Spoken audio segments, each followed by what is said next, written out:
Welcome to the Cash Recovery Party, guys. My name is Stephen Warnock. I'm actually going to refer you to Mark in just a minute. You're going to sit down with him for 1 hour. So this is a 1-hour training. It's over $500 worth of value because that's what he charges on an hourly rate. And you're going to sit down with him. You're going to learn a lot. And I encourage you to take some good notes and implement what he's teaching you because it's going to really build wealth and keep wealth over time. So without further ado, let's get into it. I'm going to introduce you to a little bit more about who Mark is and what he's doing and how you're able to sit down with him for this cash recovery party. Okay, so I'm going to introduce you to a company named Renatus. Mark is an instructor and an educator for Renatus. He's a practitioner instructor, which means he's an expert at his field. He's making over $1 million in the field that he's teaching, which is tax and legal. A little bit about Mark. So like I said, Mark is a tax and legal expert. He spends 2 full days teaching and educating students of Renatus. So Renatus is the company, the educational service that I'm referring to and going to introduce you to. Mark teaches 2 classes, which are full days, and then all the updates every year with the tax and legal. So this is him. This is the home screen. You can go to this website, myrenatus.com, and check out some of the educational services there. Like I said, these men and women are practitioner instructors with Renatus. They have certain criteria to meet. So they're making over $1 million in the field, in the niche that they teach. Mark happens to be the expert in tax and legal. And so you're going to spend an hour with him of the 16 hours that we have with him in total through this education. And it could save you 5 to 6 grand of total taxes, whether they're overpaid or this year. So I'm excited for you. Mark's classes are part of a suite of classes that we call the Essentials, Renatus Essentials. Renatus Essentials is about wealth management, keeping and maintaining your wealth, and also building your wealth with some of the real estate foundations. So Renatus is a company that teaches people how to become business owners and real estate investors. And what you're about to take part in is 1 hour of this total package that we have here, which is 11 full-day courses taught by practitioner instructors. And like I said, you're going to be watching 1 hour with Mark, which is a $500 value just for this 1 hour. You're going to get a little snippet of the education, and later on I will recommend and offer some things to look at and some different materials that you can check out to see if this is something that would benefit you to look at further, to invest further in. We also have a more advanced and accelerated investor training, and that's comprised of over 60 full day classes in fields like fix and flip, commercial real estate, buy and hold, wholesaling, notes, liens, taxes, and look at all these classes. There's a ton. There's over 60 plus full day courses, over 400 hours worth of training. And so we do have some more advanced investor training that you can have access to. And I can refer you to some of that information. You can look further into that later. So here's the problem, guys. I want you to ask yourself, where are you today? And this is why I'm introducing you to Mark. He's gonna help you eliminate one of these thirds in tax. So we're paying a third of our income, third of our overall life's earnings in tax. By default, this is what we do. And so what we're trying to do here with Renatus and my company, Live Abundant Group, as an affiliate to Renatus, we're teaching people how to transform their life into one of design, which looks like this, where you are having more to live on. You have 80% of your life to live on because you're eliminating debt and interest owed to the banks because we have banking hacks, and you're eliminating the amount of tax. You're lowering your tax liability as well. Okay, so we teach people how to transform their lives into one of design. Which one would you rather live off of? 33% of your earnings or 80% of your earnings, right? It's a stupid question, I realize that. So today, Mark is going to teach you a few strategies that's gonna put money back into your pocket and really lower your tax liability. How do we do this? How do we transition from life of default to life of design? Well, really we do it through what's called the Renatus EPIC solution. And EPIC stands for education. Let's face it, we have 2 kinds of education in this world. We have academic and what I like to call financial or self-education. And the reason there's a big difference, if you think about the school setting, you know, if I asked, what's an asset? If I asked somebody, what's the definition of an asset? A lot of times I'd get an answer like something that has value. something that increases in value over time, appreciates. And that would be the academic definition. The definition that we like to use as real estate investors and as business owners is an asset is something that puts money in your pocket. So we like to call those properties. So we have education that teaches us how to find, fund, and access properties that will provide a passive and a massive income. Massive being like fix and flip, or fix and flip, and you're wholesaling, big chunk money. And passive being mailbox money, rentals, notes, those kinds of things. Maybe you're lending money.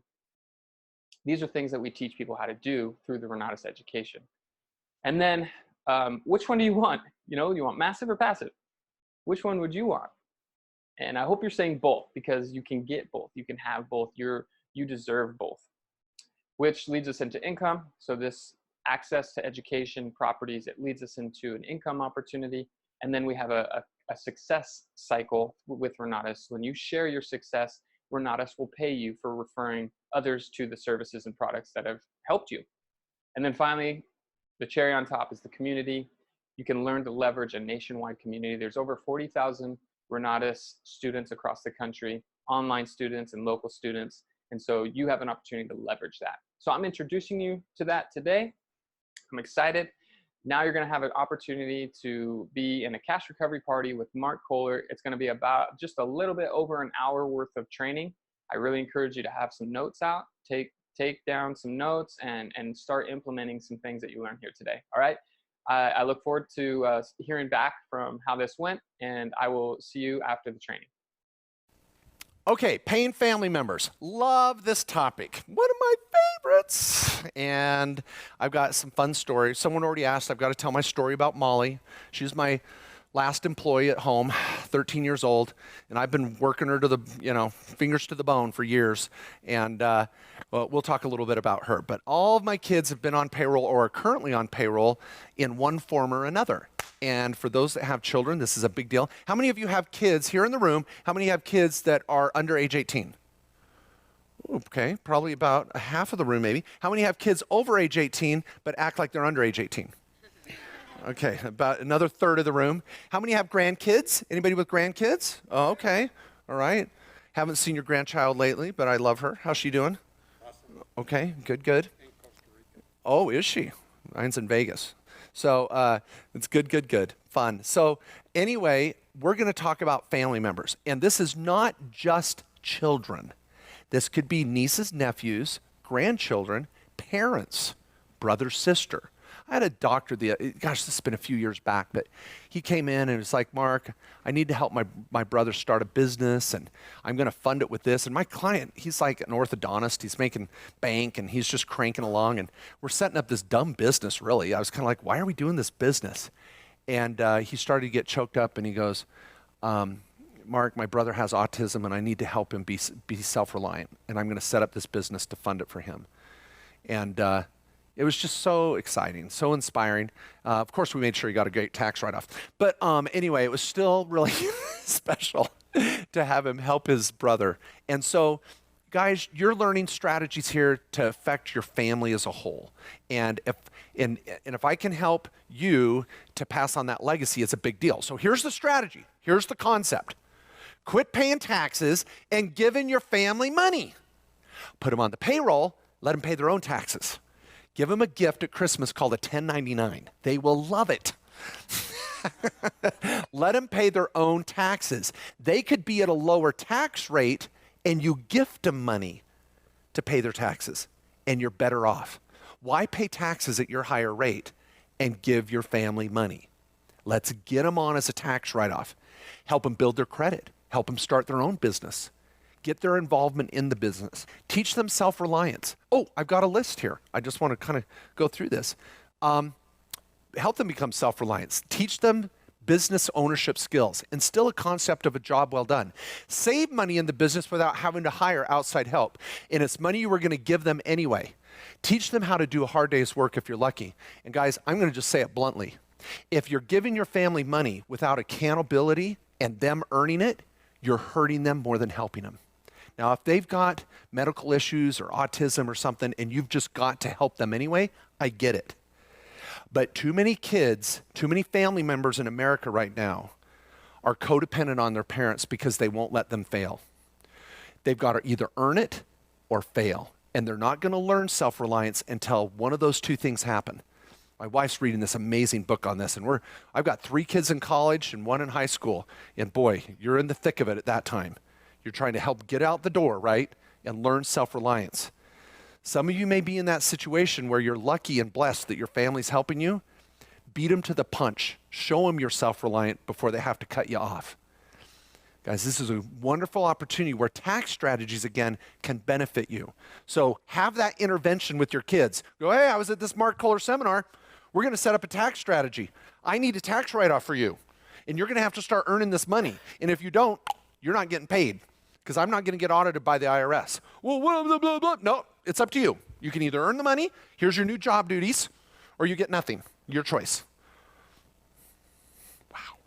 Right? You know what I'm talking about, parents. You know what I'm saying. And that could be even a 7-year-old wanting a handout every week to go buy crap at the mall. Let's teach them how to earn it so that when they're 17 years old, you don't have a train wreck. The sooner you start, the better. What I'm saying. Bam! Woo! Okay, so here's my employee of the month, Molly Kohler. I've kept that little sheet of paper for years. I talk about this on Saturdays. So some of you that are on a Saturday, you've heard me talk about this. This is actually Molly. This is when she was 8 years old. She was on the payroll. She was our paper shredder administrator. I came home one night and awarded Employee of the Month. She got her plaque. I put it on the wall, and I've kept that piece of paper for years. So that was in the corner of my office. Here's when all of your kids in this strategy, in order to set up the laundering business, in order to set up the family business, each kid has to have their own bank account. This is a great chance to go to the bank, show them how to get their own bank account. I remember this visit at the bank, almost every detail of it. It's one of my special memories of my life with Molly. Went to the bank, she got a tour of the vault, she got her first debit card, and I set her up. I'm a co-signer, so I can transfer money into her account and push money from my company to her and save taxes and teach her how to manage money. How many 8-year-olds know how to manage their own debit card, right? Now, I'm not saying it's perfect with Molly. We're still learning, but we're trying. Yeah, once in a while, she'll fall asleep on the job. She almost got fired for this one, so it's kind of a big deal. Okay. But anyway, now, here's the diagram. Now, with kids that are, let's do the under age 18 first. Now, I'm going to go to a diagram here because it's, I'm going to go to the whiteboard because it's a little easier to explain. So if your kids are under age 18, now for some of you that don't have kids, be patient. Not every freaking strategy relates to you. It's not about me world, okay? Just hang tight for a minute, okay? You have 3 options to pay the kids. First, for all of you in the room that are at least a sole proprietorship, you're going to start making money and you're going to just put the kids on there as outside labor. Now this is under age 18 up to age 17. I don't put kids on payroll till they're about 6 years old. At that point, you can put them in the basement and they can polish shell casings with their pinkies. That's really good. Nike has an outreach program where they'll send you a tennis shoe in a box with a hot lamp, and you can give them a third world experience. It's really cool. So you can sign up for that program. It's really good. Okay, now the other, so pay the kids is outside labor, and you're going to just transfer money into their bank account. And they're going to help out with paper shredding, bookkeeping, teach your kids to learn QuickBooks. Wow. Scanning, filing, stuffing envelopes, cleaning the rental, fixing the rental, mowing the lawn of the rental. I mean, an 8-year-old with a weed whacker, there's nothing better, right? It's just beauty, right?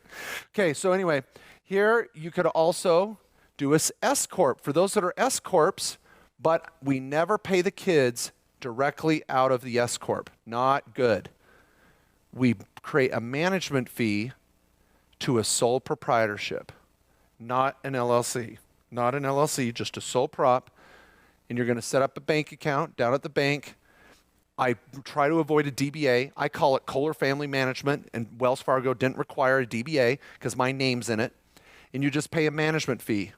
Now, I had 4 kids when they were under age 18, funneling, $6 grand to Dylan, I think I was doing $5,000 to each of the twins and $2,000 to Molly. That's $18,000. Now let me clarify a couple cool parts here. When I'm paying my kids under age 18, they don't even file a tax return if you pay them less than $6,300. No one pays taxes if you earn less than $6,300. Now I want you to earn $6,300, but I don't need your kids to earn $6,300. Anything less than that, no tax return, no tax.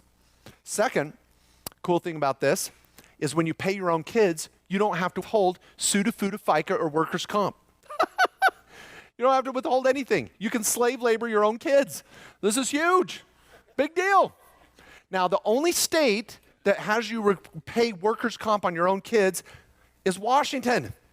Go figure. I don't know what it is. Some kids sued their parents for pushing them down the stairs. Whenever I need an extra, Aflac payment, I just knock the kids down the stairs. Boom. Aflac pays 3 days later. But maybe that was turned into a workers' comp claim. I don't know. But anyway, it's one of those few weird rules. Okay, now, so I pay a management fee for my S-Corp, and I can do it daily. I can do it weekly. Molly is playing volleyball this weekend. She'll probably text me and go, Dad, I need some money at the volleyball tournament. I'll transfer money from my S-Corp to the sole prop into her bank account. Done. Where was it last weekend? Oh, my wife went with me to the Renatus Washington, D.C. workshop I did last Saturday. Was in Washington, D.C. And Molly stayed home with a babysitter, and I gave him some extra cash to cover some expenses while we were gone. We just did an online transfer, bink, bink, into Molly's debit card. So we got a tax write-off for the babysitter expenses while we were gone. See what I'm saying? Quit paying taxes and giving your kids money. Let them pay for their own soccer lessons, their own food, their own whatever. When my 2 girls went to prom, twins going to prom, it's pretty spendy. So I set a budget. I said, you got $200. Get your shoes, get your dress, you're good to go, right? Thank you. Another fellow dad appreciates that. Yeah, $200 does not cut it. I mean, Dad, I gotta get nails, I gotta get my hair, I need shoes, I need a dress, and I gotta double down, twins. I said, I got to get a write-off for this. So I told him, hey, if you're going to go to if you're going to go to prom, I want to make sure that I'm getting a tax write-off for this. You're going to come by the office and help for a month before, you get paid. So they're like, okay. So they came by the office, did some jobs, and then when it was prom time, I transferred money, bink, bink, into their debit cards. They went to prom. I got a tax write-off for prom. So what I'm saying? Pretty sweet, right? Okay, your last option is you can pay your kids directly out of an LLC. But pay them out of a sole prop if you have an S-Corp. Pay them out of a sole prop directly or pay them out of an LLC. Okay, so you only need the family management company if you have an S-Corp. If you don't have an S-Corp, I don't care. But the S-Corp cannot pay the kids directly, so that's why I do the sole prop. Any questions on paying kids under age 18? Yes? Is this a strategy you can use for nieces and nephews? Yes, so you don't have any children? No, under no age children. 18? I'm not on taxmatch.com yet. Did you catch that? No kids under age 18. Okay, just make a note. Okay. No, you cannot do it with nieces and nephews because they're not your children. So you have to withhold SUTA, FUTA, FICA. You got to do a W-2. But hang tight. You're going to adopt the grandchild strategy. I know she's adorable. She doesn't have grandkids. Hang tight. But you're going to use the grandchild strategy. So coming in a minute. Thank you. Okay. Now, the next option is if you have kids 18 or over. That's 18 and older. Oh, one more follow-up on this. Yes. Hey, I like this. Speaking for the crowd on the left over here. All right.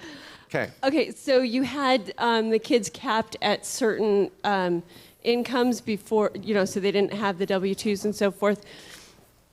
But as you're funneling things through for prom, is that part of that money or is that some other expense category? No, I still call it outside labor because they're just like a vendor, a contractor. You're going to always call it outside labor. I don't call it prom expense.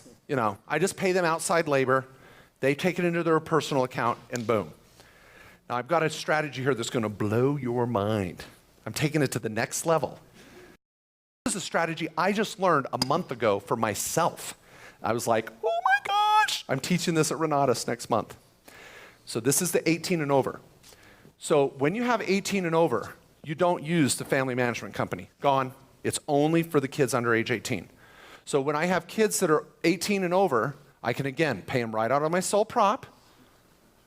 I can pay them out of my S Corp, or I could pay them out of my LLC with the rental. See that? I have 3 places to do it. But guess what? They're going to get a 1099. See, when you have kids under age 18, there's no W-2 and no 1099. But once they're 18 and over, I've got to issue a W-2 or 1099, and I'm going to lean towards the 1099 every time, unless they act and look and work like an employee like everybody else. I'm going to sub it out. I'm going to treat them like a subcontractor. So right now, I have 3 kids in college. Essentially, they're all over 18. So I'm going to pay them directly out of my S Corp. And they're providing a lot greater services now. They're needing money for college. I'm trying to get them through college with no college debt, which is a plague on America. These kids think they've got to go to USC and UCLA and Penn State and all that. I'm like, you can deal with a local state college, community college, and you can save some money. Now, if you want to become a rocket scientist or a dentist or a doctor, or you need to go to one of these big schools, buckle down. Because I had a client the other day, I'm not kidding you, a client the other day came in with $400,000 in college debt. $400,000. Now, she's got a specialty in dental. She's a dentist in specialty, but $400,000. We did the math and what she's paying for. She's going to be 40 years old until she's out of college debt. Do they need to go to Penn State? You know? Do they need to go to USC? Think about it. You want to drain your retirement account to have your kid go to one of these Big Ten, Pac-12s? Think twice. It's a whole other topic, and I don't mean to be opinionated on it. Some of you are determined your kids are going to go to the college you went to. It could bankrupt you. Be careful. So anyway, 1099, 3 kids. So I'm paying these kids pretty good, and I'm just 1099ing them. They're going to college. They're helping out in the business, and I get a tax write-off, and you can pay them right out of sole prop or right out of the LLC. Now, I'm going to take you to the next level with this strategy, but I'm not there yet. But this is pretty awesome. Quit paying taxes and giving your kids money. Yes? Yeah, Mark, just one question relating back to the family management company. That is simply a sole proprietorship set up for the sole purpose of transferring funds out of your S Corp to your children. Yep. Is that correct? Yep. So it's very simple. Yep. In 15 years, I've never even had an audit with an IRS agent that cares. This is the family farm for the last 100 years. This is the New York City deli, kids working at the deli. This is not high risk. If your accountant's like, oh, you can't pay your kids, you got to W-2 them. Oh my gosh, you've got the wrong freaking accountant. This is ABCs of accounting, right? This is so legit. I've had IRS agents look at a tax return and go, oh, you're paying the kids. Okay, sounds good, looks reasonable. Now, I'm not paying a 6-year-old $30,000 a year, right? So again, pigs get fat, hogs get slaughtered. Find a good balance. Does the family management company have to file a separate return? Schedule C, 18 in, 18 out, 0. No self-employment tax. Great, thank you. You betcha. Okay, now with these kids, now here's where it got cool. So I went to go get health insurance during this last few months. Anybody do that? You get a shock? Anybody see some major increases in premiums? Again? Now, we're going to get more into healthcare tomorrow, so I won't hit that issue. But the problem is, and the benefit, is how long can your kids stay on your plan now? Till they're 26. Huh, okay. Well, I started to run the numbers, and I was like, premiums with my kids on there in college, premiums without my kids on it. It was a $500 swing difference per month. My premiums were like $1,800 or $1,250 or something. It was over $500 swing. Crazy, right? So I was like, so my agent, bless his heart, I took him some cash in an envelope. Threw it under the table to him. I'm like, dude, thank you. He said, Mark, once you start making enough money, your kids actually phase out as a dependent on your tax return because your itemized deductions start to phase out when you make too much money. So even if I have the kids on there, I'm not getting any benefit anyway. And I want the kids to build up their own their own credit. I want them to buy their own rental. They're now filing their own tax return. So my kids were making over $12,000 a year because I'm funneling money to them through a 1099 to pay for college. And they're earning it, legit. So check this out. If you make more than $12,000 a year, you can get Obamacare with a complete subsidy. So over 12. So Allison, my daughter, if you're here on Saturday, you'll meet. I signed her up for Obamacare under her own tax return with her own 1099, and I dropped her off for my insurance, and her premium's $57 a month with a $100 deductible. And she's got health care. Now, she's 19 years old, so she's low risk, and she's got no pre-existing conditions, so she got sweetheart health care, $57 a month. My son went on to a policy, $130 a month and $200 deductible. So I shifted them off my insurance, dropped my premium by $550. They have their own tax return. I got a tax write-off, and now I'm saving on health care as well as getting a write-off for everything that's going to college, 100%. Crazy? Deep. So you start to move the kids into their own financial independence, and you can save on health care at the same time. I thought it was ingenious. I told the guy, dude, you are on it. Because I was telling him I'm paying the kids. He's like, oh. And he thought this was great because he's got clients that have kids that are on their plans at age 24 that could get Obamacare, but they don't have any money, and the parents own a business, but they're not shifting it to the kids. Now I'm shifting it to the kids, but I didn't know I could put them on Obamacare. So it was like a win-win. See, isn't it amazing? Your education level here, and I don't say this to talk down to you at all. I'm just saying, here what you're learning today, you can take and start taking to your insurance agent, your other people, and look at the big picture, and you can find savings. It's crazy, right? Yes. Just hit the bottom. There you go. Start talking. Yeah. So that's an awesome strategy. Thank you. You're welcome. Does that Get you a flash illuminate drive? No, I'm not giving you any more, spiffs. a book? That's right. I just Yeah. want a book. What do I need to do? So does that take away the child tax credit that you get as a parent? It would, but I don't qualify for it because I make too much money. Oh, okay. Okay. So as you start to make more money Then and I your won't business care. successful, you're in a higher tax bracket, you're shifting money to your kids, but then you're saving on healthcare, but then they're building their own credit, they're buying their own rentals. See how it starts to snowball? It's crazy. Because I want you to make it so much money you don't even get the tax credit.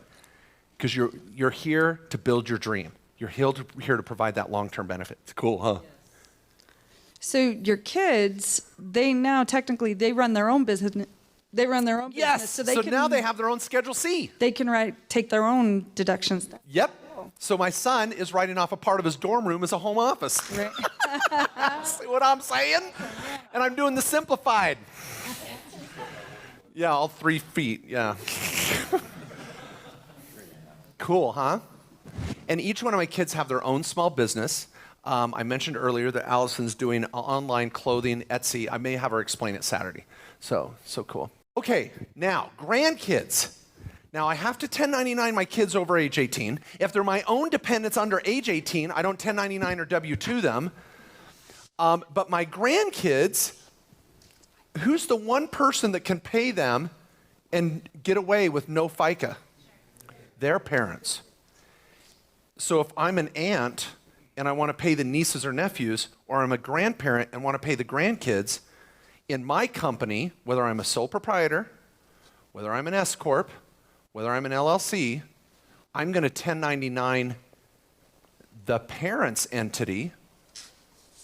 I'm going to 1099 the parent's entity, which is just going to be a sole prop, and then the parents pay the grandkids or pay the nieces and nephews. And you're going to go, well, Mark, I don't want them to pay taxes. That's cool. You're going to pay your sister $5,000. You're going to 1099 her. She's going to pay your niece $5,000. 0. No tax for anybody. Write off.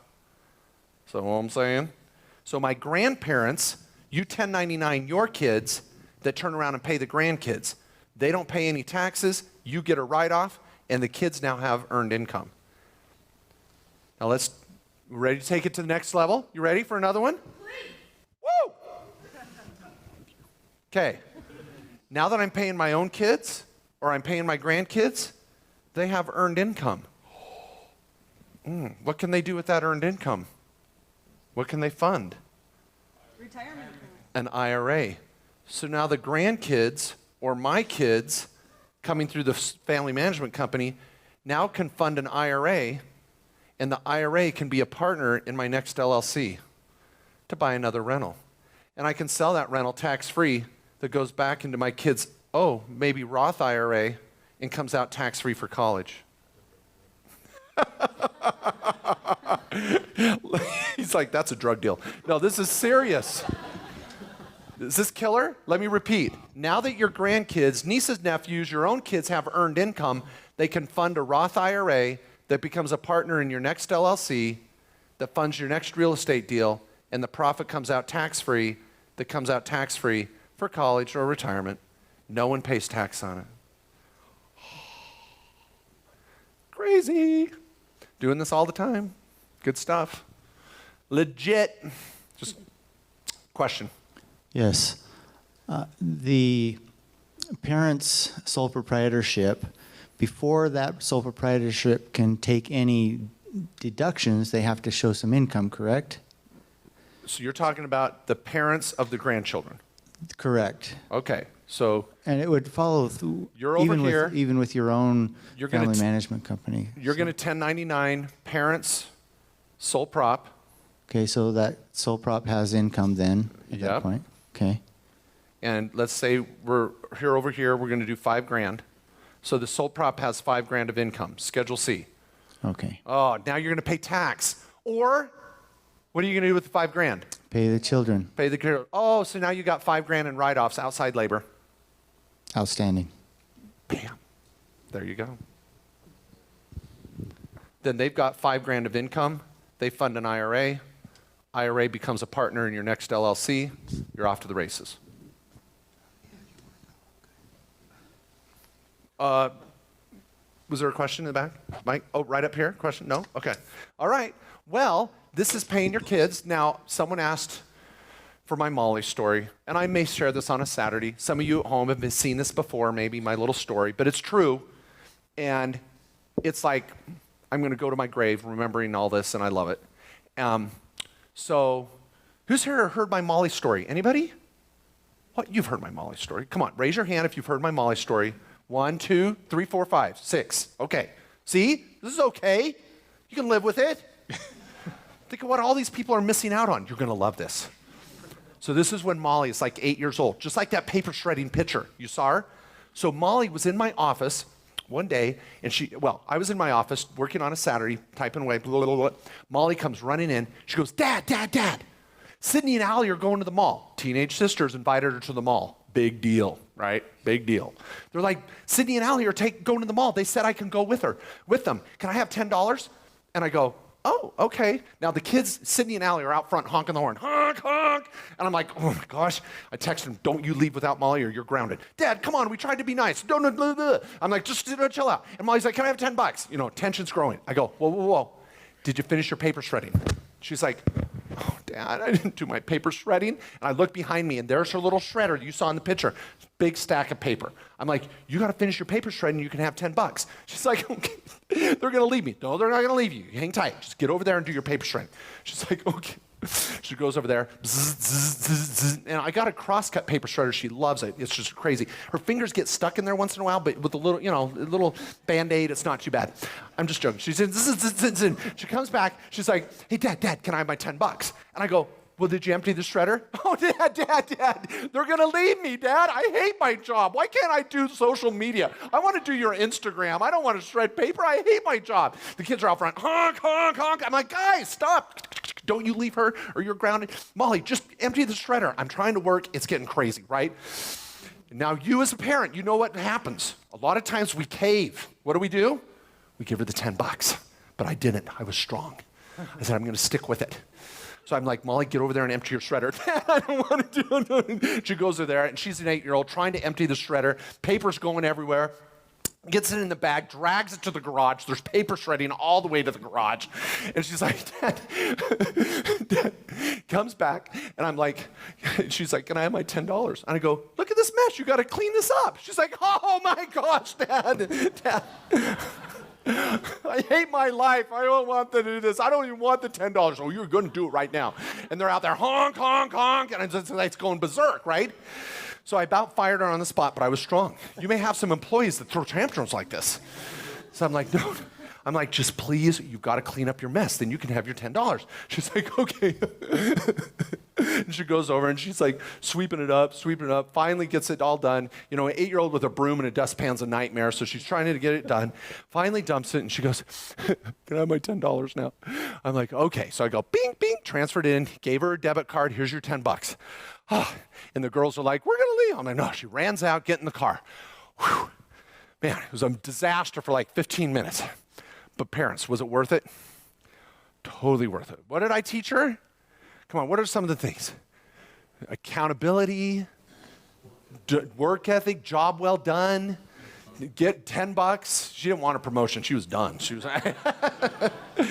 so she's like, done. But no, it was huge. It was like, I just remember that moment. And now my kids to this day, even Allison, my 19-year-old, she'll text me on a Wednesday, Dad, do you have any jobs? So I need to earn some money this weekend. Because they know if they come on Friday night, Dad, can I have some money? Oh, did you do your job? Now, that's hell to pay a few weeks in a row. But if you're strong and you stay consistent, they start to figure out that they got to come see you early in the week. Now, I overpay, and that's cool, but they're learning they got to earn it first. You're going to see Allison here Saturday selling books. You wonder why? Do you think a college girl is going to come hang out with Dad on a Saturday for fun? Oh, no. This is all about bank.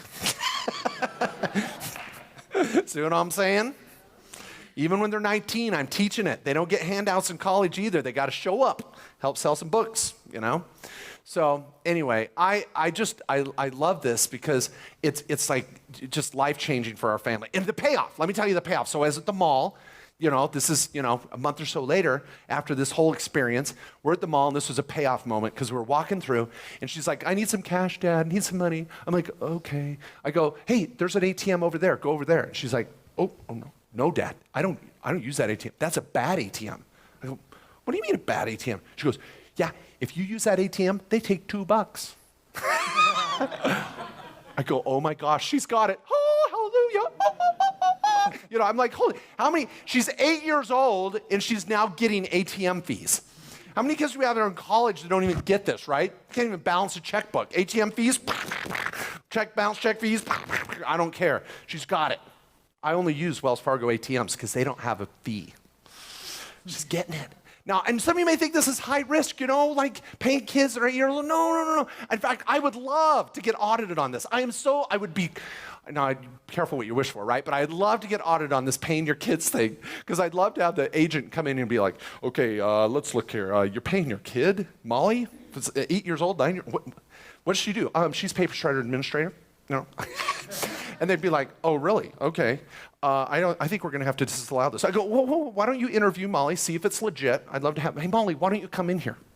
Molly come in. They got the hot lamp on her. So you really work for your dad? Do I work for my dad? Do I work for my dad? You don't know the pain that I go through. I got to work here. I got to shred paper. I got to clean it up. I can't even get $10. It's miserable. The agent would be like, okay, fine. You can have the deduction. It's good. It'd be awesome. So I'd love to get that. So no. You make sure the kids are earning it. It's legit. Get them on the payroll. Question, comment? Over here, Mark. Just to clarify so I can get this connection. In the situation paying grandkids, nieces, and nephews, all that jazz, so the kids do the work, correct? Or is it their parents doing the work? Think of it like you're hiring a vendor, like a painting company. Okay. And you're hiring this company that may have some extra employees. It's up to them. Okay. That's their business. Gotcha. I'm going to hire mom and dad, and I would presume the grandkids are going to show up and help out. Gotcha. Now, if the grandkid's 2 years old, or your niece or nephew's 4, we're going to have an issue, right? So we want to make sure it's legit. We don't want to cause tax problems for our kids on a Schedule C that's zeroing out. But just be careful there. Okay, well, that should button down, wrap up our paying our kids strategy. Get on it and quit paying taxes and giving your family members money. Woo. There we go. Thank you so much. Woo, we're back and ready to rock and roll. All right, thanks everybody for your patience. I'm sorry at break I can't catch a lot of this. All right, now we're going to start talking about rental real estate. Now, rental real estate is absolutely critical in my clients' overall picture. So many people think, well, and I'll be blunt, you know, some people say, well, you're talking at Renata, so you're going to talk about rental real estate. No. I go to seminars all over the country, whether they're Renatus or a dental seminar or a morticians. Talk about a dead crowd. I did a mortician seminar. It was brutal. I couldn't even get them to laugh about anything. It was tough. But anyway, you could have, I could speak to dentists, morticians, doctors, engineers, any group I'm speaking at, I'm going to talk about rental real estate. Because remember back to the beginning, what is the theme? My successful clients have some sort of rental real estate. Now let me put you at ease right here. I'm not saying every rental real estate is that cute little single family home, blah, blah, blah, blah, blah. No, rental real estate could be military housing. It could be single family homes. It could be duplexes, triplexes. It could be commercial rentals. It could be storage units. It could be lease options, subject twos, long-term hold with a traditional mortgage. It could be IRAs or 401ks owning rentals. There's all sorts of variations. And of course, what you're learning at Renatus is how many different acquisition strategies there are, which is so exciting. Oh my gosh. I have so many clients that once they find Renatus, because I try to introduce my clients to Renatus too, they're like, oh my gosh, this is the oasis of finding good real estate sound strategies. So you're in the right spot for that. But I just don't want you to think that I'm saying everybody has to fit into the same mold of single family home rentals in your backyard.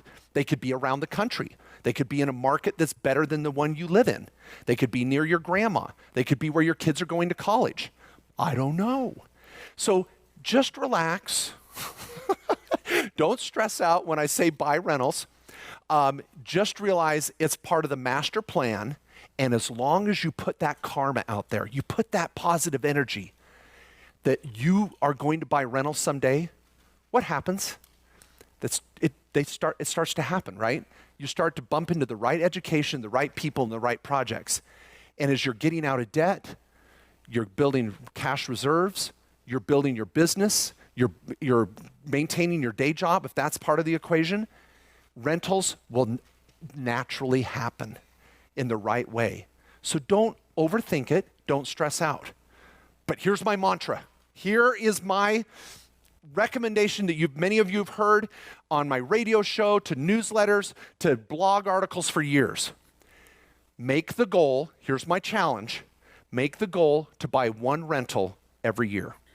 Just make the goal to buy one rental every year. And as you put that energy out there, it'll start to happen. I want you to look at 50 rentals before you buy one. Don't buy the first thing that comes along. Don't get emotionally attached. As Chris Albin, how many of you are already taking his classes in this essential course. The guy's a genius. I love him. I sit in the back of his class and take notes. He sits in the back of my class and takes notes. We'll go to dinner and we're fighting over who we are going to talk about. You know, because I'm like, dude, you got to teach me. He's like, no, let's talk taxes. He's so awesome. I'm just like you out there trying to buy rentals. But what Chris Albin will tell you again is you're not buying a house. You're not buying a rental. You're buying numbers. And you're buying numbers that have to make sense on paper. So many clients look at this cute little house. Oh my gosh, that's adorable. I could live there. Let's buy it. No. Run the numbers. Oh, this meth lab, it looks just terrible. I could never. The numbers are great. Okay. So now I know there can be risk in rental property. I know that it can be stressful, and buying bad rentals, it's going to happen. As you build your portfolio, you're going to make some mistakes. But I want to give you some suggestions. I want to give you some approaches from a tax standpoint and from this experience that I have of consulting so many thousands of clients every year. So please put your guard down and just soak this up. And I challenge you to make that goal. Now, a couple of these guys came and said they had to go to work. And so this crowd over here on the side, don't feel like you're out there, in La La Land. This is wide open for you. You can come sit up here if you want. I don't know if I don't want anybody at home to think everybody's leaving. They're not. We're packed with standing room only in the back, so come on up and sit here if you want. All right. Now, all righty. Here's my 4-quadrant analysis. Thank you so much, Christian. So here's something that I'm really committed to, and I've been teaching this little slide for years. And so for some of you that have heard me give these examples, I'm going to use generally the same numbers to make a point, but I want you to memorize this. I really want you to use this little demonstration I do, even if it's the 5th time you've heard me or seen me do it, so that you can pound it out on the hood of your car. You can talk to your partners, your investors, or your lenders, or family members and teach them this concept. My kids have been watching me present this for years, and my son this year came up and said, Dad, I really want to buy a rental property. He's going to college, and he's like, I want to buy a rental and rent the rooms to other college kids. And I'm like, yes, come here. I was like, he's seen the light. But I didn't want to tell him to do it. I didn't want to do it for him. I wanted him to catch the vision and go, Dad, help me do this. And it's exciting. And so this year our goal is to help him get into a rental property, and I'm really, really excited about it. So if I could get my kids through college debt-free with a small business and a rental property, oh my gosh. How many of us wish our parents were teaching this when they were their age, right? Oh, just so. So you've got such an opportunity here to help your family, whether they're nieces or nephews or grandkids, a brother, a sister, a parent. And I'm going to use this moment to digress to this point. This was on NPR the other day, just another little show they were doing, where they were doing the 60 over and unemployed. That they've got their own little class now, like this label, 60 and over and unemployed. And they were on the show going, what are we going to do? And I can't get a job, and I've been sitting around and unemployed. And I was like, what? And I was just like, I went insane. So I did my own show on it the week later, and I totally twisted it around and was like, oh my gosh, 60 and over, and the sky's the limit. Because this is your opportunity to take that life, all those life lessons and those skill sets that you've learned during your life, and start buying rentals and getting into business rather than feeling you have to work for someone else. Now, it's scary that I have clients that are 60 years old and their savings is gone because they paid for all their kids' colleges. And now they have no retirement. And they're like, I get phone calls and meetings all the time with clients around the country that are like, hey, Mark, we're ready to focus on our retirement. We're in our 50s.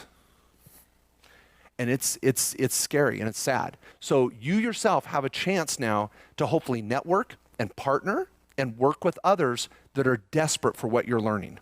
And so this is a really powerful little section that I want to talk about. And that's the 4 benefits of rental property. 4 benefits of rental property.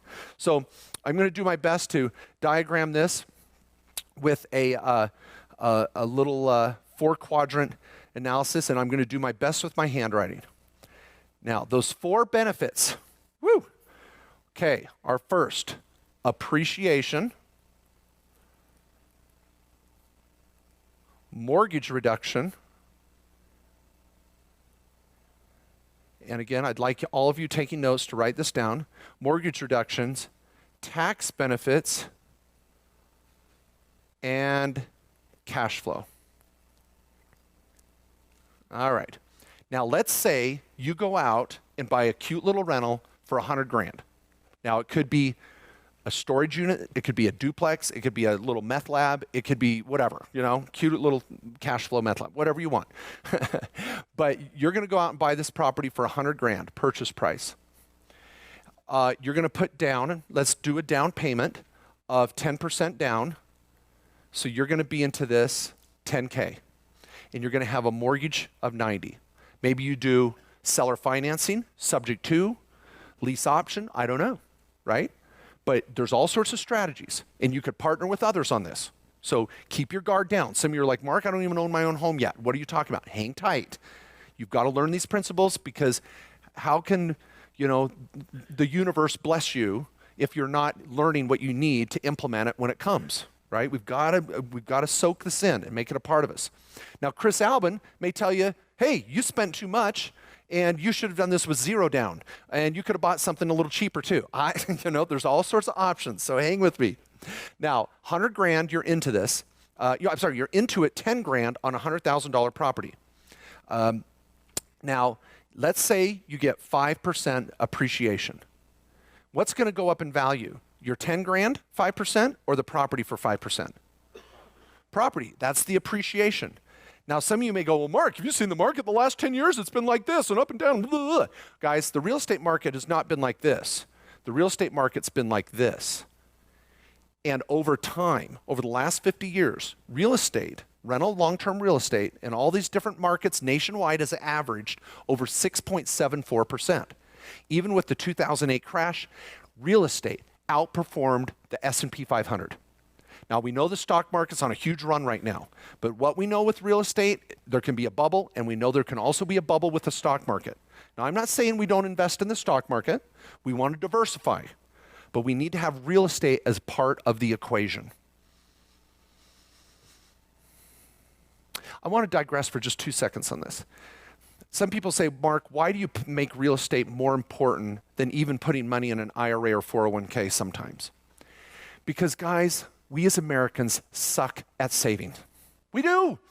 I hate to say it. I do. Americans are bad at saving. We have one of the lowest saving rates in the world as a nation. How many of you have tried to put away $50 a month, $100 a month, $1,000 a month, right? How many of us try to save? And unless they take it right out of our paycheck, does it happen? No. We kind of are bad at that, right?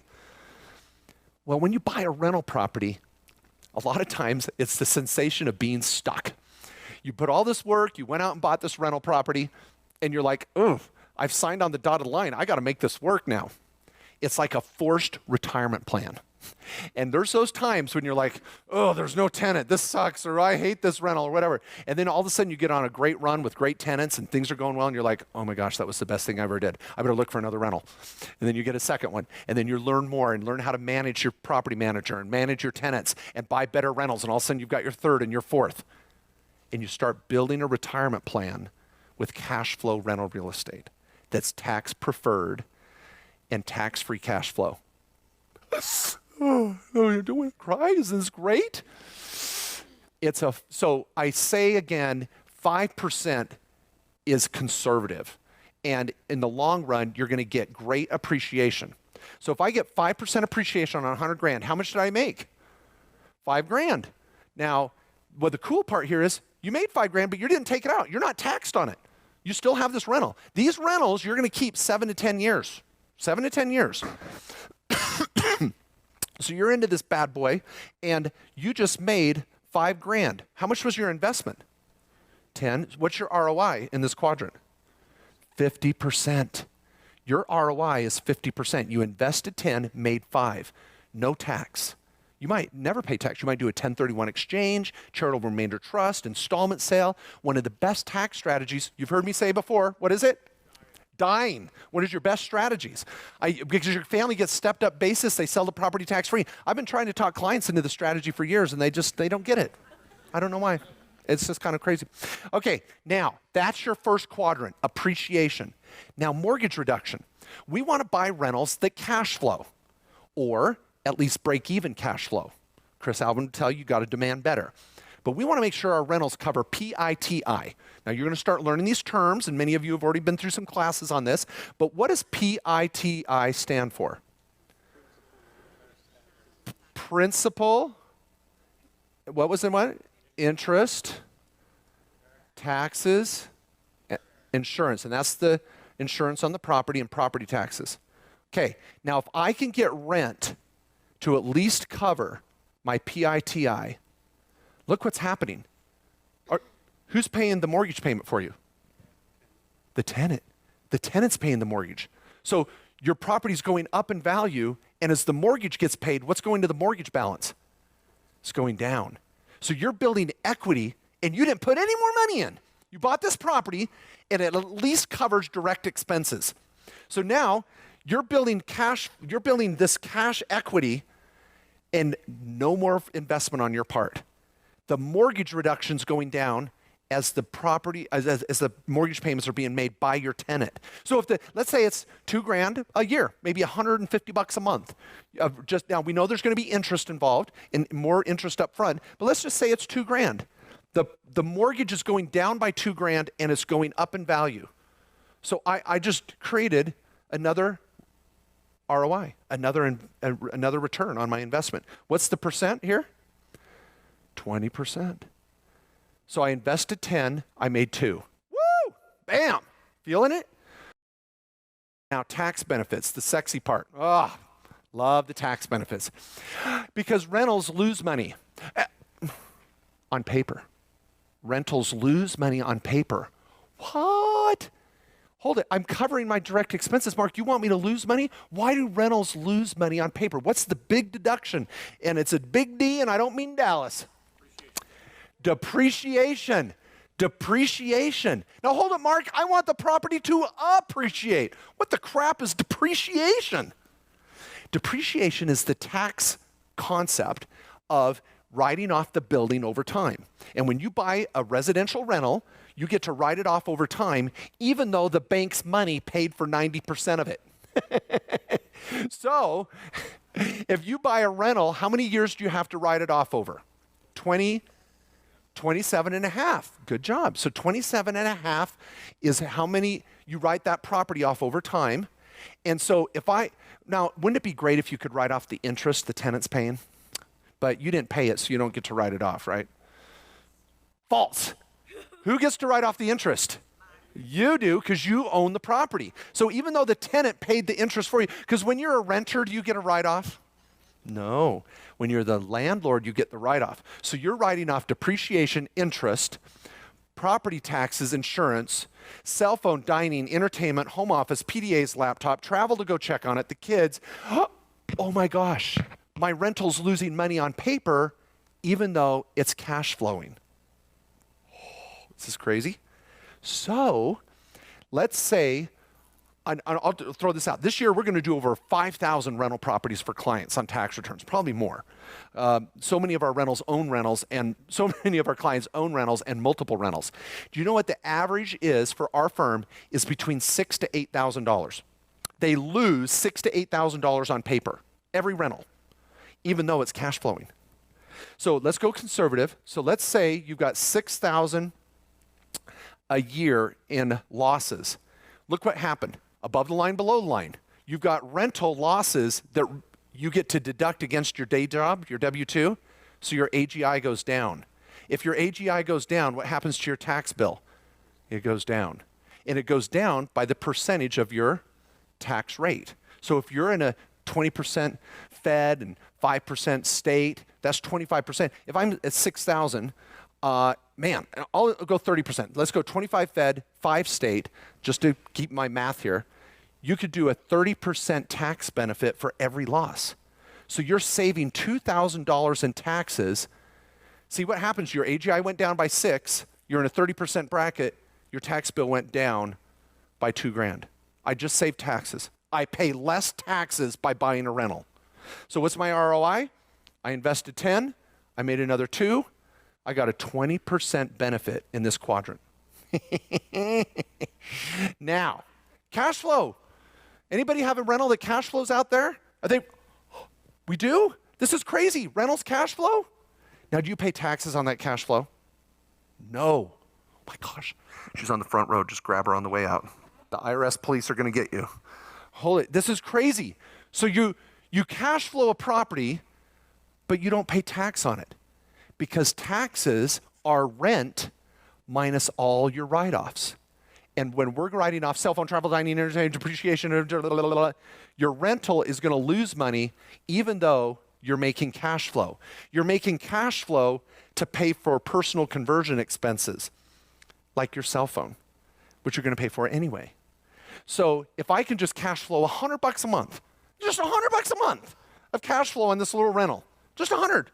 let's say 90, let's say $1,000 a year I cash flow that I didn't have before. It's cash flow that I put in my pocket to pay for crap I was going to pay for anyway.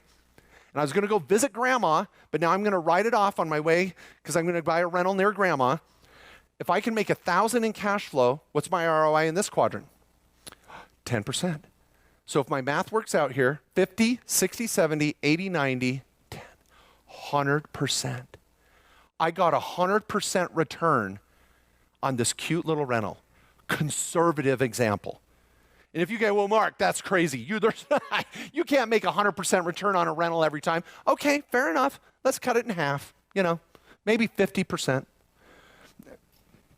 Is your stockbroker getting you 50% in your IRA or mutual fund? So are they kicking butt? Right? 50%? Man, your stockbroker's thrilled to tell you 10%, right? You're doing 50%. Do you think buying one rental a year might start to add up to some major cash flow benefits? Is this crazy? I've said this example before, I apologize, but I've got this cute little couple in Oklahoma. Marge and, I want to say his first name's Dale, or I'll say Dale. So Marge and Dale, and I was once giving a workshop down in Texas, and she even drove all the way to Texas to meet me, brought me some homemade granola. She's like, Mark, I made you some granola. And I was like, Mark, thank you. Okay, this couple, they're in their 70s now. They've got, 36 rentals, 36 rental properties. She was a school teacher, and he was a contractor. And for their life, they bought one little rental every year. Now they're in their 70s, and they've got $13,000 a month in cash flow from their rentals. Do you think they're stressed about retirement when the 60 and over and unemployed don't know what to do? $13,000 a month in cash flow. They'll lose their Social Security check and be like, I don't know where it is, Marge. I don't know. Just forget about it. We don't need it anyway. It's crazy. So the other day, this is like 6 months ago, they called me up and they're like, Mark, I get on my conference call and it's Marge. And I'm like, hey, Marge, hey, how's it going? She goes, let me get Dale on the line. Let me get Dale. And so I'm like, okay. So Dale gets on, hey, Mark, how's it going? I'm like, good. How are you guys doing? And she goes, I'm like, what are you guys doing? They've got a Series LLC with 6 subs and we've got everything dialed in. It's rocking. And I go, what are you guys doing? And Dale's like, we're buying another rental. I'm like, Dale, what are you doing? You should be selling a rental and going on a cruise, taking the kids somewhere. What are you doing? You guys are too old to buy more rentals. Mark, what are you crazy? We're going to keep buying rentals till the day we die. Woohoo! I'm like, okay. I'm like, all right. And he goes, Mark, this is the best. You wouldn't believe it. It's a storage unit, and it's right by the freeway, and there's a billboard. And I'm going to make $1,000 a month on this billboard. I already got a guy lined up to rent it. It's going to be amazing. It blows my mind. It's already cash flowing. Oh, my gosh. And he's going off, and I'm like, all right. And they're just high on life. They're just loving it. And they're building up this rental portfolio, and they've got purpose.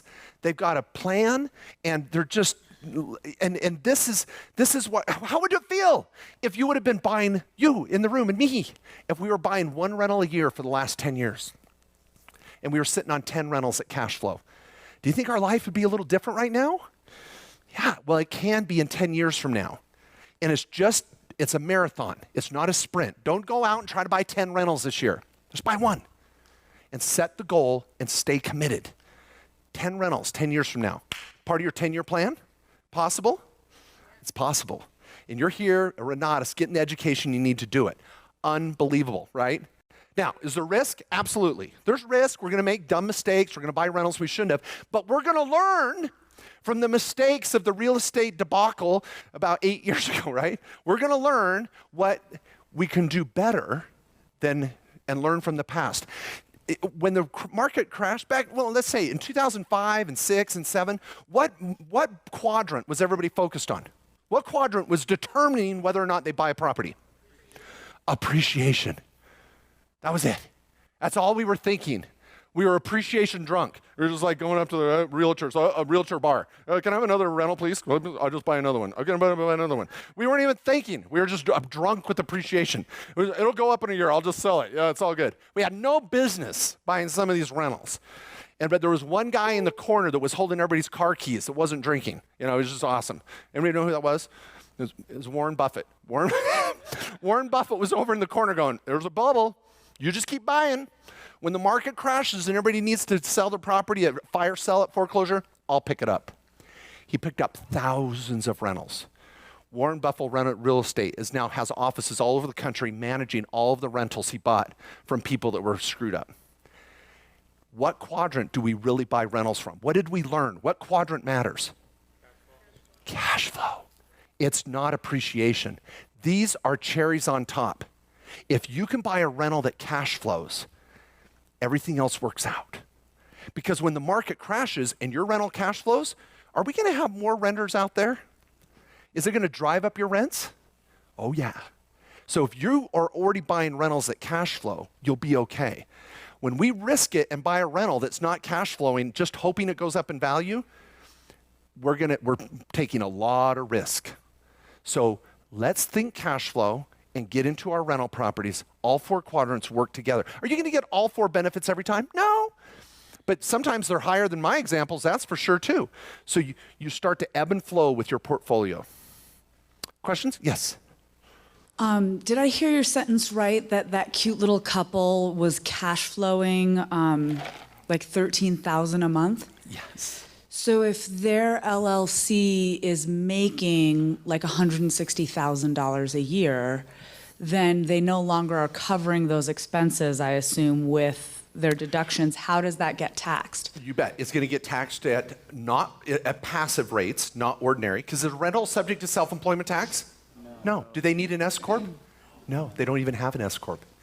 It's all LLCs. It's all passive income. Now they're still paying income tax because they have so much cash flow that it's exceeded the deductions. Now this is important what she brings up.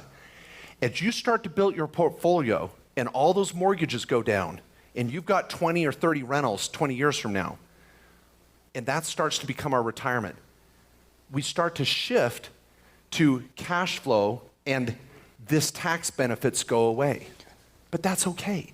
I'm trying to build a retirement plan for you where the tax benefits come in early and we start buying rentals. When you're young, I want you every 3 years, refi, double down, 2 more rentals. Wait 3 years, wait for them to appreciate, refi, double down, 4 more. They're like rabbits. And so we're going to buy rentals. But my goal is when you're 70 years old, I want them mostly paid for, and the tax benefits have gone away, and the cash flow has gone up. And now you have financial security. So it's true. Early on, you're going to get better tax benefits. Later on, you're going to get better mortgage reduction because it's mostly interest on a mortgage, principal later. So these will ebb and flow as the properties increase. And every property will be a little different. But this is a foundation to building that long-term plan. So how do you get taxed on that cash flow? Whatever your marginal rate is, whatever your state and federal, but there's no self-employment tax. Remember when I said you've got K1 and a W-2 and you make the same 50 grand? Rental property is like a K1. It's like there's no self-employment tax, no W-2, and whatever your bracket is. So if they're making 150 grand, they're going to be in a 20 to 25% bracket plus state, and that's okay. They're excited to pay the taxes on it because they have financial security. And they're not, and now they're still buying rentals, but they're, it's just, anyway. Okay, one other question? Yes. Thank you. I've really been enjoying this information so far, Thank you by so the much way. for saying that. No one else has said that, so I appreciate that. I don't know how they feel. Is that yours? Is that yours? No, I'm taking it. Okay.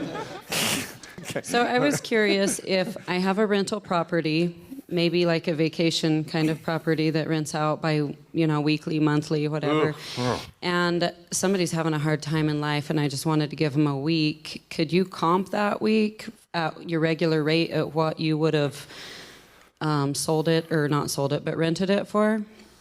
Are there any kind of comps? You brought up a lot of issues with your question. Let's go to the easy part first. When you comp someone, you don't get a deduction for the rent you would have collected. You just get a deduction for having the property. So you're a cash basis taxpayer. So you only claim rent when it comes in. If you give someone a free month, you didn't claim any rent. That's cool. But you still get the write-offs if it was a rental. So the easy way, I'll just say it this way. You don't get a deduction for the rent you lost because you're a cash basis taxpayer. That'll click at one point if it doesn't already. But now, she also brought up VRBO, weekly and daily rentals. That's another animal. I'm talking about long-term rentals here. When you start doing VRBO and Airbnb, you start moving to a Schedule C. Now it's no longer passive. Hey, pay attention. Hit her right there. Pay attention. Okay, now. So when she says grandpa and grandma are got $13,000 a month in cash flow, that's because they're long-term rentals. It's just taxed at their marginal rate. But if those were daily or weekly Airbnbs, now we've got a Schedule C problem. So now I've got to funnel money through an S Corp because they've got ordinary income problems. So we've got to look at the equation, and there's different strategies to tackle Airbnb. We're not going into it today. Make sure you talk to your accountant about what approach. I'm going to go to the very back first. Yes? So the cash flow from all your rentals is taxed like a K1, but can you write off expenses in in the S Corp by building up expenses, building ordinary income? If I've got excess write-offs, can I write those off against the rental income? Is that a scenario that would happen? Usually, it's the other way around. You've got your S Corp, you're making money, you've got a W-2 and a K-1. Revenue's coming in, you're off to the races. You may even have a W-2 from a day job. Your spouse has a W-2. You've got a 1040, and you've got all this revenue coming in. Rentals, what do they create? Losses or gains?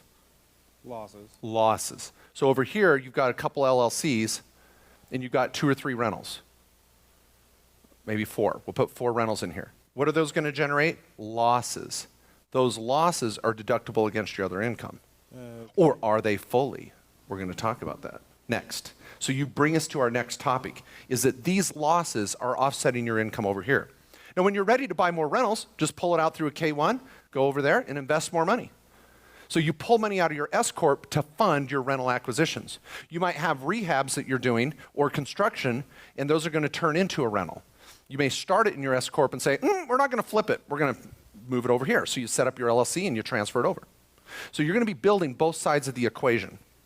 Now, the big question is, let me finish this train of thought. We'll do a little more Q&A. Is that how are these losses treated? How are these losses treated?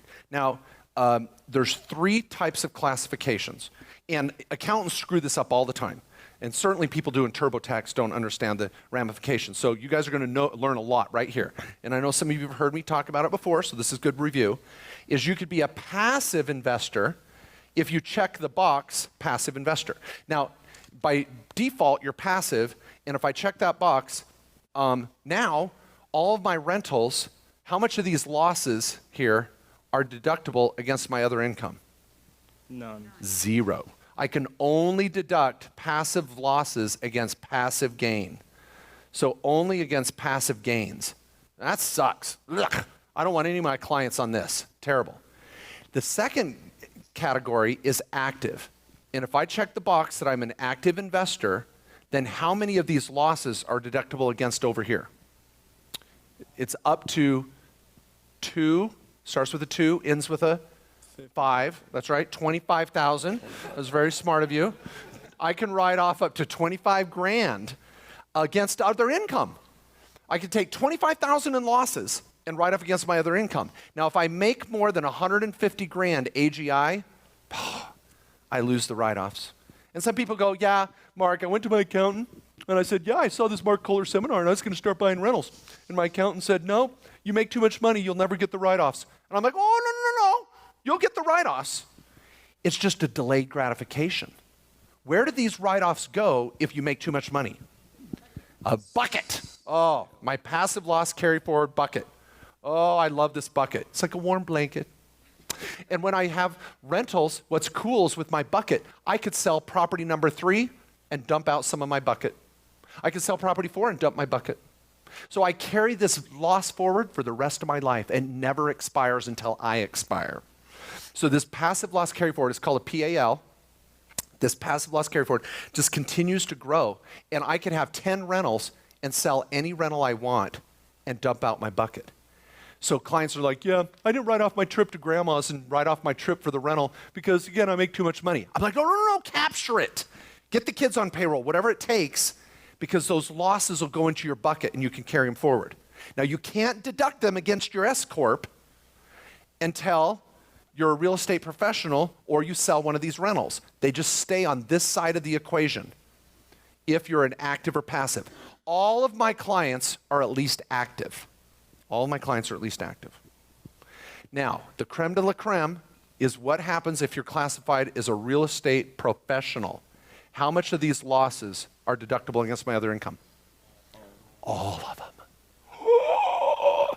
So all of these losses are immediately deductible at any income level, as long as one of our family members, including my spouse, so I shouldn't say any family member, husband or wife, if you're married, that's one of the spouses is a real estate professional, I can deduct all these losses against my other income. Hey, welcome back. What did you think? Hopefully you learned a few things. Hopefully I'm sure there was a ton of ahas, like the fact that you can put kids on your payroll and get a tax deduction, have them start paying for their own expenses, their own swimming lessons, their own everything. Stop paying taxes and then paying for your kids' stuff. So that was the biggest aha for me. And I wanted to point out in the video, this was filmed a couple of years ago, and the tax and legal update, this is now $12,000 per year, per kid, up to 3 kids. So $36,000 that you could pay to your kids as they're working within your business, and you can get a tax write-off. So that's what's cool about also this education, is that there's always updates, because tax and legal is constantly being updated, new laws, new regulations.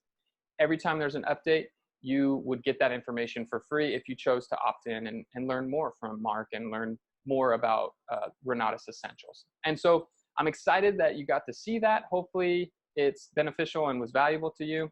I'm gonna go back to my slide deck, and we're gonna discuss a little bit more about what Essentials is. So like I said, our Essentials is comprised of 11 full-day courses taught by practitioner instructors. So the first portion there of wealth management, velocity banking, click down below if you want to learn a little bit more about a banking hack. This banking hack is going to teach you and show you how to pay off a mortgage, a 30-year mortgage, in 7 to 10 years, saving you hundreds of thousands of dollars. So I put a link to the video down below, and you can have an opportunity to enjoy that. That's me teaching this concept and sharing this concept, but it's an 8-hour course, and I try to deliver as much as I can in a 20-minute video. So take a look at that for more information on how to reduce your mortgage, how to save money on interest on any student loan, car loan, any kind of debt. Tax and Legal Day 1 and 2, Mark Kohler for 16 hours. Self-Directed IRA is going to be a class about how you can use other people's money to invest in real estate, to invest in your businesses, and it's literally all the money you need for deals. You don't need your own money to do deals, because you can use retirement accounts. And that class teaches you how to have the conversation with people with the retirement accounts. It also teaches you how to structure an entity to properly keep everybody safe. And then understanding your credit is about how to improve your credit, but also how to leverage your credit to get real estate transactions done, business deals done, leveraging your credit.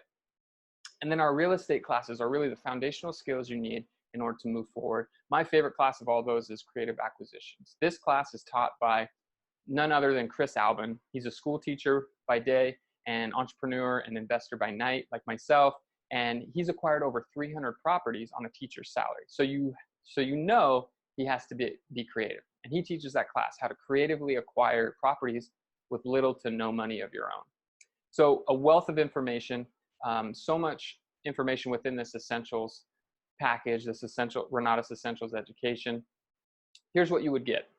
So with this, you would also you'd get the full day classes, 11 full day classes, which comes in at a value of over 11 grand.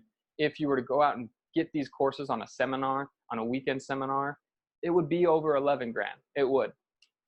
But that's not all you're going to get. You're going to get some tools and resources that'll help you implement what you learn. So some of those tools and resources are, first, you're going to get it for life. Everything that Essentials offers, you're going to get it for life. Any updates, any new classes that are added, you're going to get those for free for life. You can download these on audio, and that's what I do. So I listen to them in my car. I turn my car into a university, and I'm constantly learning and implementing. There's weekly group coaching with this, with our coach, Gavin McCaleb, who's done millions of dollars worth of real estate transactions. And so it's great to have him in your corner. And that's weekly, every same day of the week, every week. and you can tap into that and really streamline your business goals, your real estate goals.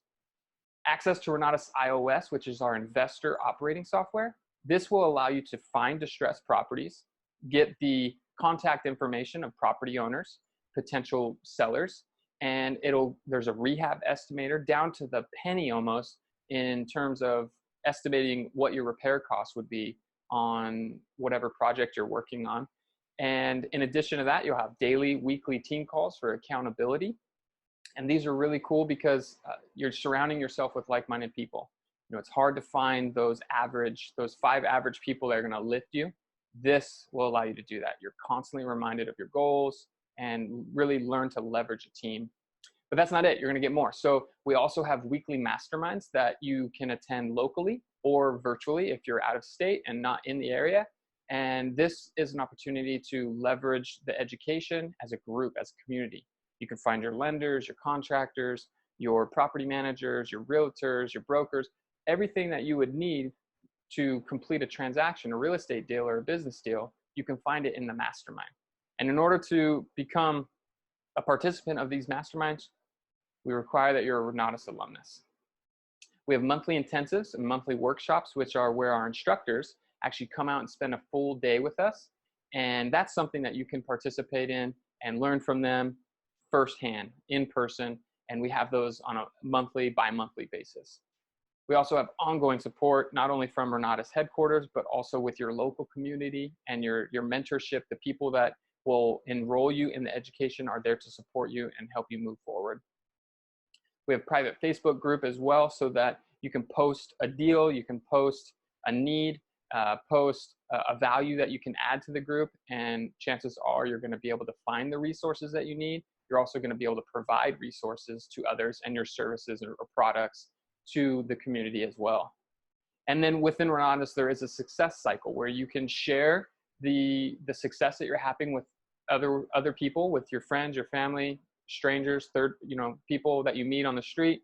You can share the success you're having, refer them to what made it possible, Renatus, and Renatus will pay you for anybody that opts in to purchase education as well. You don't have to participate in that, but that is an option. And I'll go into more detail on that later. So in total, you get all the tools and resources, all the 11 full-day courses with the Renatus Essentials, and for a $15,000 plus value, you're not going to pay $15,000, guys. Today, we're doing a $500 discount right off the top. Normal price is actually $24.97, but you're not going to pay $15,000. You're not even going to pay the regular price, which is $24.97. Right now, one-time payment special for $19.97. If you pay make a one payment. If you make a one payment, cash payment, credit payment, whatever.